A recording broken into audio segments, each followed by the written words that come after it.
What's going on, YouTubers and Mopar people? This is Mopar Man 1978. We finally got our warm temps back. 70-degree weather. We're out here loving it. So I decided to come out and take out my bashed up windshield out today, and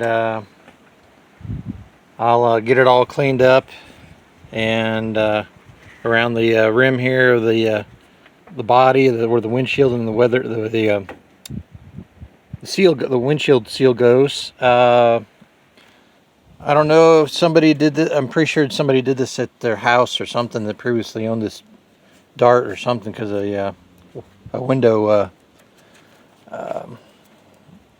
installing place wouldn't have done this, but looked like somebody has put gobs of silicone, clear silicone seal all along underneath the windshield seal, and that could cause for the problem of water getting up in there and leaking down onto here and down onto the floor and rusting the floor out a little bit. But I don't know if you see it. There we go. This could be the other problem here, where the pivot shaft for the windshield wiper arms go. That foam in there might need to be replaced and then silicone sealed up. Probably do that once I start getting everything else squared away. But today I'll come out here and vacuum, use my little shop vac and power, and cleaned out all the nooks and crevices of the where the windshield was, at all the busted glass and glass particles and glass specks were, and get this all cleaned up. And what I'll probably end up doing is putting probably some Gorilla Glue brand black weather duct tape through and around on each side of this windshield lip of the body, and then taking some really thick winter plastic, the hazy looking plastic that you put up in the windows to help keep the cold out coming through the windows of your house. I'll probably put some of that really thick plastic down and tape it here for the winter, and maybe lay a barrier over here, so because we have outside cats, and the cats like to crawl up on the cars and stuff, and make sure the cat doesn't fall through the plastic into the car, because I don't want any of the cats coming in here and spraying in my car during the winter months, or camping out in there. But what's good is, even though I had the windshield was all busted up, there's probably glass particles all down through everything. So what's great about this is all the insulation and carpet and seats have already been taken. I just got to clean this out and use my shop vac and resuck the floor up and all the items in here to make sure I get all the little piece of glass out. But yeah, there's what's left of the passenger side of the windshield, and you can see there's the I gotta be real careful, the driver's side. But for those of you that didn't know what happened a few months back, as you can see here, right before the quote-unquote winter month started, we had the last batch of severe weather come through and come out of the northwest, or northwest this way. During the middle of the night, we had big, we didn't really have hail, but we had high winds, a lot of lightning. Somehow evidently just snapped the tree, and this big cedar or pine tree, in half, and the top half lifted up and came over and came down. Luckily it's got these really thick branches of different thicknesses. It came all the way across, crushed all this makeshift garage. I got this really piss poor man's version of a garage I have, but it collapsed all this, came down on all this, and luckily I had this big Dodge truck seat cushion foam laying here.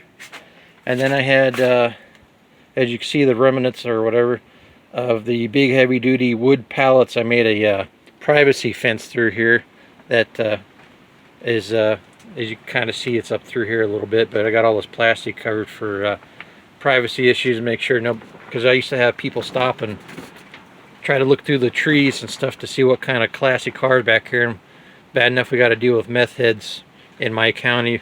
We don't need people trying to come up here and steal parts or try to steal this car or whatever. Anyway, all that weight come and toppled down, and luckily the tree came through here, came down through here, and went out across over to the junk pile over there, and came to a rest. But one of the branches or whatever came down, and let's see if I can highlight this for you. There we go. Something came in and put 1, 2, 3 creases in my roof, the outer panel. Luckily, it didn't. I'll have to check the measurements through here especially. But I imagine once I get in here and pull the headliner back, make sure there's no insulation in there, and I get I already took the sun visor off. I'm going to take the rearview mirror off and put the sun visor or the headliner back out of the way. I'm going to get up in here at some point, start heating these creases up and working my way from here back. And I think somebody told me there's a thick steel plate in there. I'll have to cut that out to get to the body panel itself here on the roof, and heat these creases up with a propane torch. And I've got auto body hammers, and I got a big 2.5, 3 pound hammer I bought from Harbor Freight years back. Get in there and start working it back out. And I'm imagining if there is a little bit of a dip in here, I imagine once I start popping this up and I heat all this part that looks like it's coming out just a little bit is going to go back and up where it's supposed to be. Start working on these creases and working my way back, and then heat treat in spots to heat shrink the panel back into position. This car is going to be getting a little bit of sanded and rattle can satin black paint again, so it's not going to look, it doesn't have to look 100%, but we'll go from there and see, get it taken care of and out of the way. But like I said, it's not in too bad a shape. Get all this excess silicone seal out of here that somebody tried to seal the window up and get it sealed up. Once I get the money saved up, I'll get another Dart windshield. And I talked to a couple local glass companies in the Branson area. They swore up and down that they can reinstall the windshield for me and seal. I got my seal back here. I was told that if you soak it in supposedly transmission fluid, I don't plan on doing that, but supposedly if you soak it in transmission fluid, the windshield seal itself, I'm gonna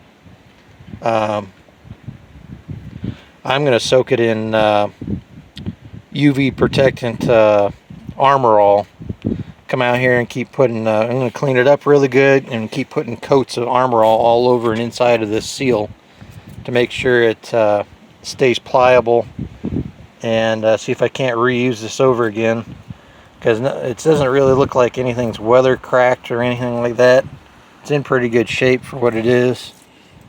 Nothing's tore. And then you got your I've never had to mess with a windshield on a Dart before, so I imagine, I don't know what the correct term it is, but I imagine this is the lock ring that goes in here on the front of the windshield seal. After you get the seal put in, this is the lock ring. That's the only thing I can think of, unless it's some type of glamour seal or glamour ring or something. But it looks like it compresses, it taps down in there. You have to tap it down in there, and it flares out and keeps pressure against the seal, I guess. But it's all in good shape. So sucks that yeah, we had branches that came all the way over here. We had to cut the tree out and get all this crap out of here. There's most of the top of the tree back there behind the Jeep piled up, that branches and stuff we cut off. But anyway, rambled on long enough.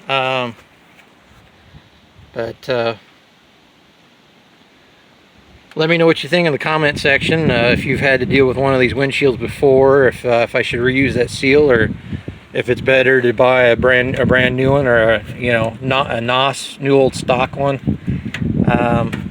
Let me know in the comments. But hope you enjoyed this video. Have a good day.